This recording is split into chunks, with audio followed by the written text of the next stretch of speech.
my friend Ileana for your power and play.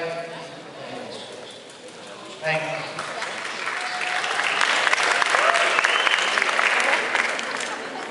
Before I begin, I tell all of my audiences that I answer all my mail. I am a letter writer.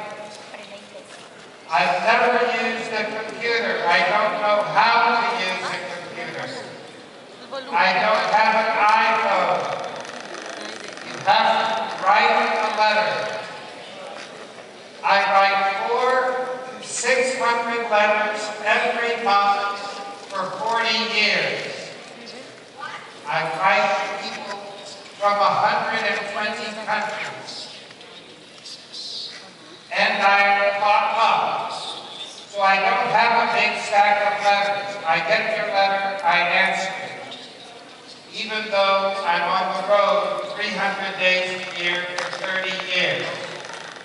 So if you need a friend or have ideas that no one will listen to, or you are looking for something, write me.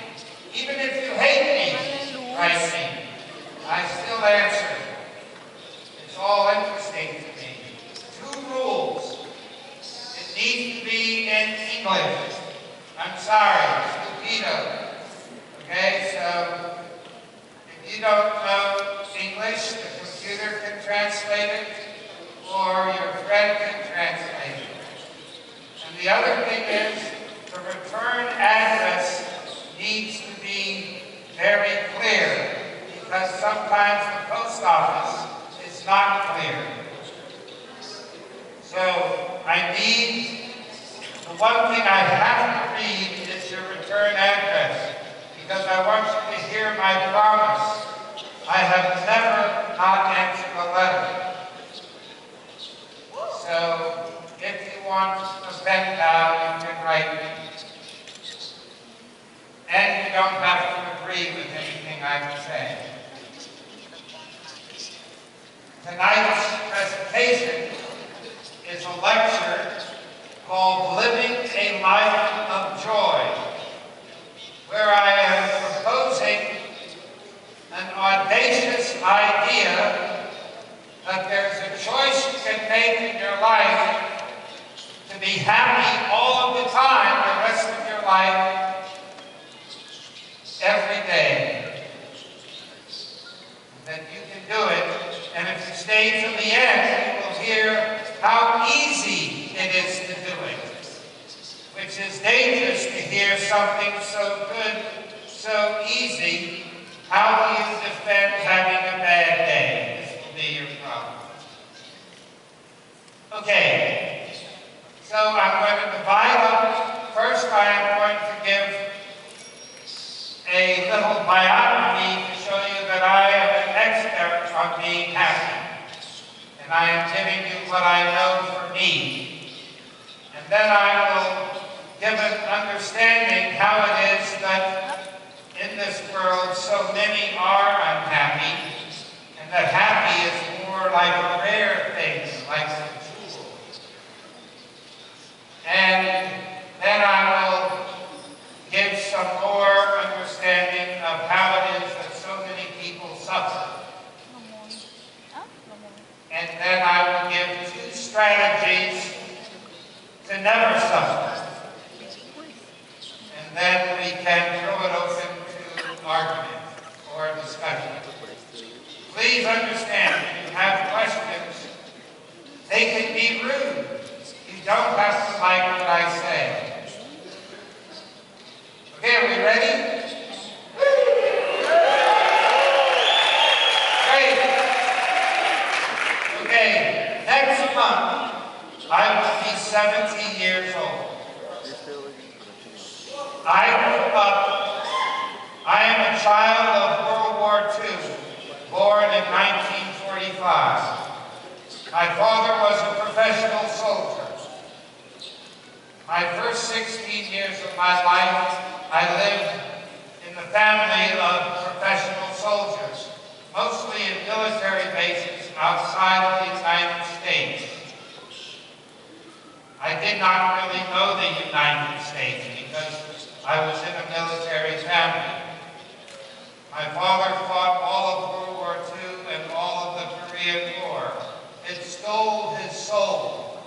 He was alive, but you could not find a human being because of his life in these two wars.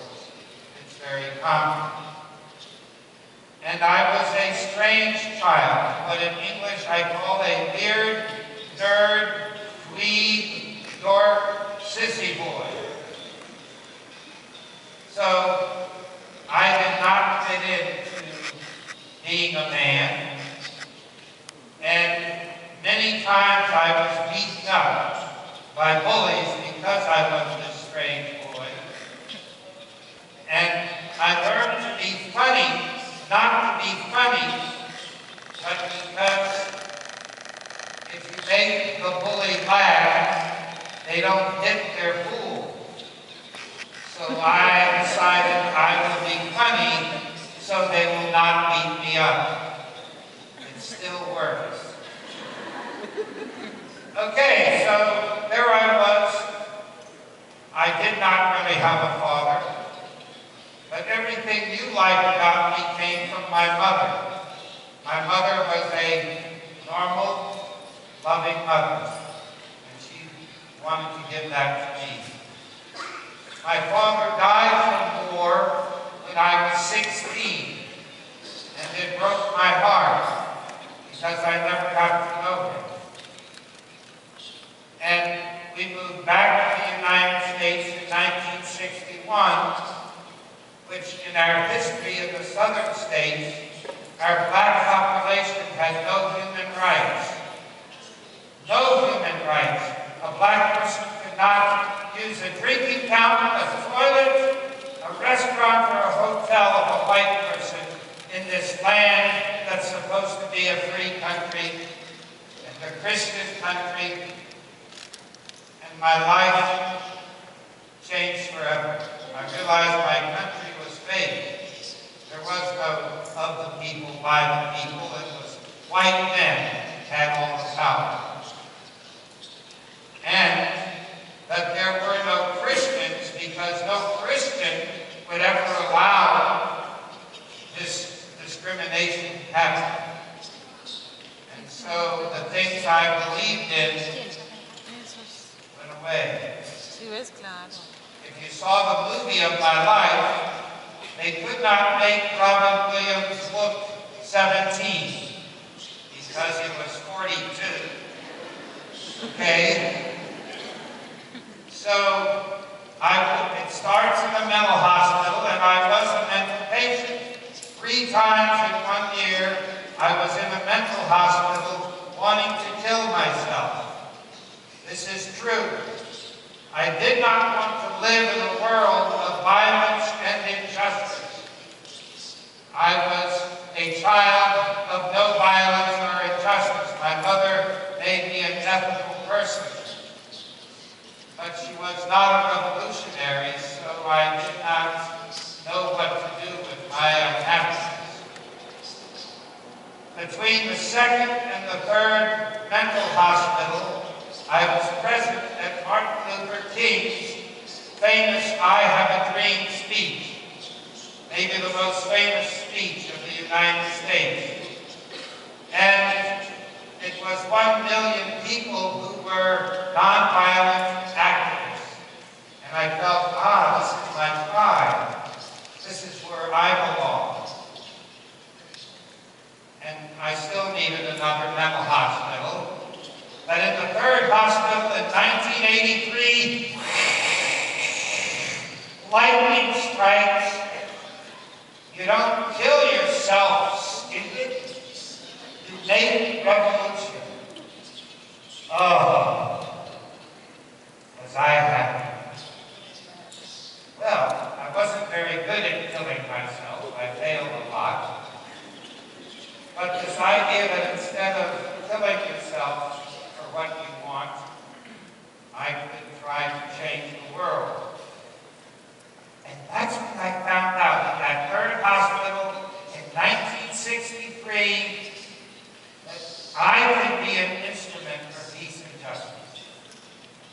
So I made two decisions that have made my life forever. The first decision was very simple. What will I do with my life? And I was a science nerd, and I was looking for a love job for men. Men didn't have love jobs. Women were teachers and nurses and social workers, psychologists. Maybe a doctor is a love job. And in our country, we don't take care of our people. We don't even like our people. And so medicine is very, very, very, very, very expensive. And the poor people and middle-class people cannot get good care. And so I said, I will be a free doctor. Oh, that was easy. So for 44 years, I have been a free doctor. I have never made any money as a physician. So that was very easy. The other thing was a little harder, because I asked myself, how can I be an instrument for peace and justice and care in every moment the rest of my life? I already knew. Because the strange boy I was, my mother made me a friendly, extroverted, kind, and generous person.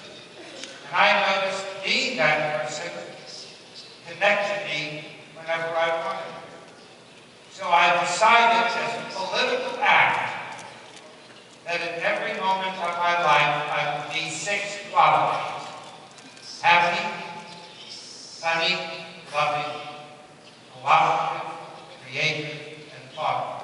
That was going to be my performance all of the time for peace and justice. That's when I found out my mother gave me the greatest gift, I think, a parent can give their child. She gave me self-esteem. I love me. And what does self-esteem means? It means I can do it.